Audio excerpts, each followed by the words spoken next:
All right, this is part 5. We started out with the Ouija board. Then we went into channeling. And last but not least, aliens. All right, you can hang up if you want, turn off the computer, whatever. But if you're willing to listen, we'll try to keep this as short as we can. I've been working with different things all my life. Spiritualism, hypnosis, native dancing was most part of my life, but I did follow spiritualism and did stage magic for 35 years as well, fire dancing, you name it. All right, in my life, I came close to an alien. I came 2 feet from a Bigfoot. Got very close to multiple ships in different parts of the United States. So, do I know what I'm talking about? A lot more than most people. All right. Usually I had witnesses with me when things happened. A few times there wasn't, but most of the time there was. I spent almost 10 years filming UFOs and strange phenomena up in Wanacue with a partner of mine at the time. And we did great work. We had many videos of creatures, ships, you name it. Something happened and that kind of came to an end. But in reality is all the New Age people out there talking to aliens, working with aliens, and saying that they're this, that, and the other thing. Let's start with abductions. Abductions means being abducted. Means somebody takes you without your permission. And people that have gone through that now say they had a great experience. The only way you could have a great experience in an abduction is if you were programmed to believe it was. Working with hypnosis, I learned to bring people back and go through it and see things. They have been programmed with an idea that it was great, that something different happened, and it was a great thing to have happen to them. They're suddenly psychic. Well, you get scared out of your brains, you become different. You see something that's solely outside of the physical realm that you live in, you become different. So that psychic sense is being aware of things that exist that we don't listen to. But as far as being psychic, there's very few people on this planet that are incredibly psychic enough to predict, to say things and prove things at any high level of accuracy and for truth and saving people.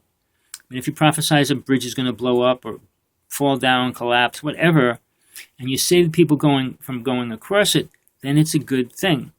Now, we have multiple people telling us things that have some little meanings and stuff, but they don't help people survive things. A good friend of mine prophesied 9/11 a year before it happened. Did it help anybody? No.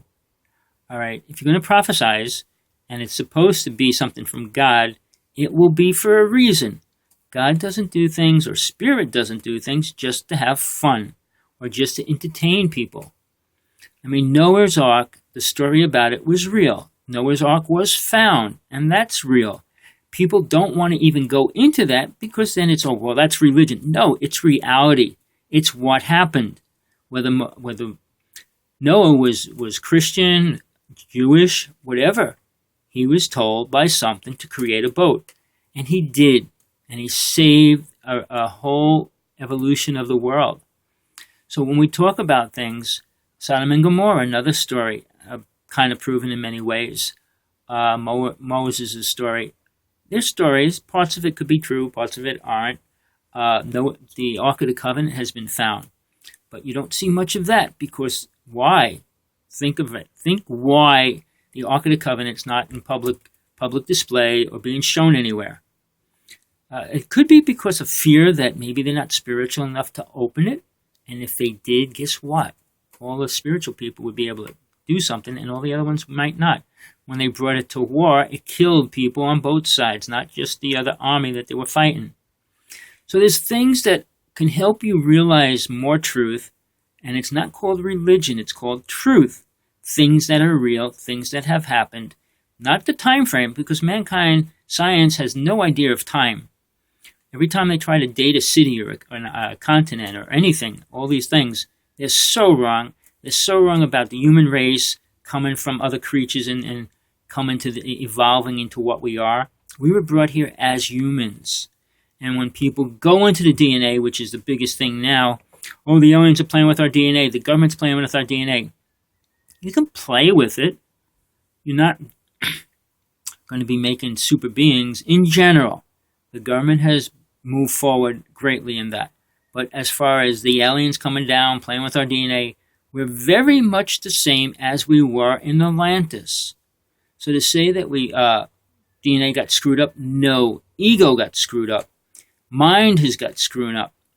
And it's basically because we accept the idea that sex is so important, that cheap thrills are so much more important than living in a spiritual place, understanding God, giving something up for what you want, not trying to get everything for what you want to be that.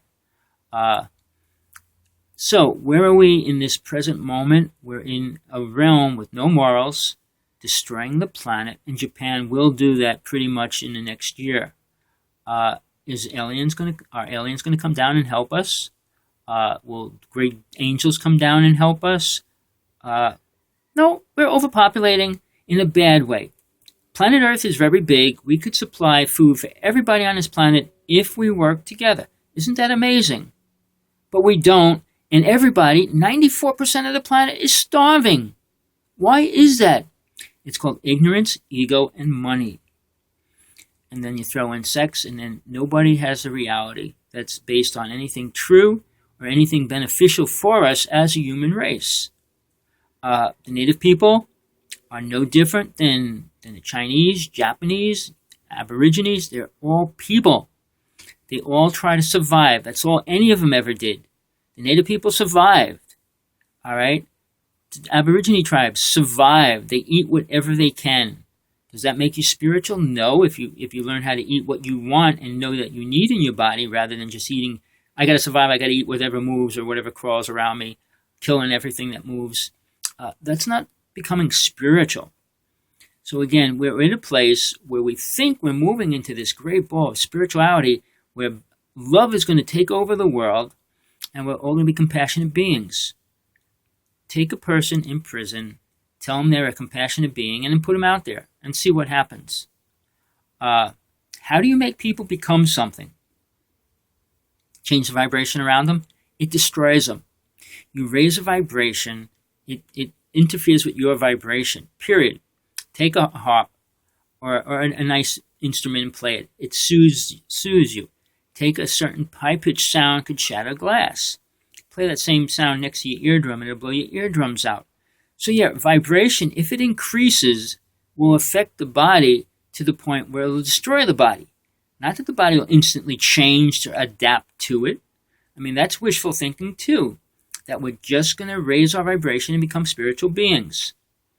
Imagine 50,000 years went by and we're still ignorant. Ignorant to the truth. We don't want to hear it, don't want to believe it. We rather accept fairy tales, stories, make-believe land. And we want to live in that la-la fantasy land. Sorry, this is the real world. If people that write, and great speakers and book writers, say that this is the illusion, if it's an illusion, you're not here. It doesn't matter what you do because it's only an illusion. If it has no effect and it doesn't relate to God, do whatever you want. Kill, murder, rape, do all those things. Do every drug you can. Stand in front of cars and see what happens. It's a sick, perverted idea. And we can't become spiritual by accepting that we don't need morals, we don't need any kind of spiritual laws to live by. And if you think we can pass one thing and say we're free, we can't. We can't be free. Free means everything would be free. Go to the store, take food, it's free. Do whatever you want, get a car, it's free. No, that would be free. We live in a world where you have to work for anything you want, even a relationship. So the idea of complete freedom, not in the physical body. Again, when you leave your body in soul form, if you have a death experience or out-of-body experience, and you look back at your body and see it there, then see what you are, then feel what you are. You no longer have the same emotions and you don't have blood flowing through you. You don't have all those things that keeps the body alive because that's not what's needed for soul. It's what's needed for the car that it drives on this planet, yes. But in the spiritual worlds, no.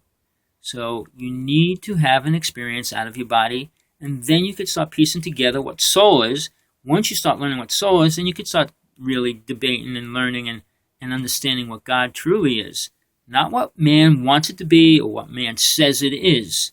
They have no clue, including Moses. Moses had no clue to what God itself really is. It worked with a deity called Jehovah. It was the God of the third world. That deity is powerful, and most souls cannot even get close to it. Moses was privileged or great enough to do that. But once you go past that deity, you go into the higher realms. And then when you pass certain levels, you no longer have to deal with these deities or gods. Then you only deal with God itself. And I say itself because it's not a male, and it's definitely not just a female. That's ego. Again, trying to push what you feel on the world, society, and belief systems. Wake up, people. We're running out of time. Japan's polluting the planet, destroying the oceans. If that happens, we will all die. Jacques Cousteau did a movie, his last movie on pollution around the world, said how toxic it was. I don't remember the exact figure. It was like 57%. He says if it goes over 63 to 65%, everything in the ocean will die. And that was before all the oil spills, before Japan's great problem now. Guess what? We're in serious trouble. And nobody's talking about it. Yeah, the government's building underground bases in cities and building underground food storages. And people are doing things that we don't know in general, people that are ignorant or live in a box. But really, why do you think they're doing it? Why do you think they spend all the U.S. money on underground things? And then they don't tell us, and then we're broke, supposedly. Guess what? Money's a make-believe thing. It's only created to control people's thinking. All right? If you become a doctor, you get more money. You become a doctor, you have to make fake medicines to please people and get more money from them. And you have to keep the sicknesses going, but you can't heal them. There's natural vitamins, herbs, and all those things out there that heal everything. And they won't be passed because they are free, or it's too cheap and too simple to get them.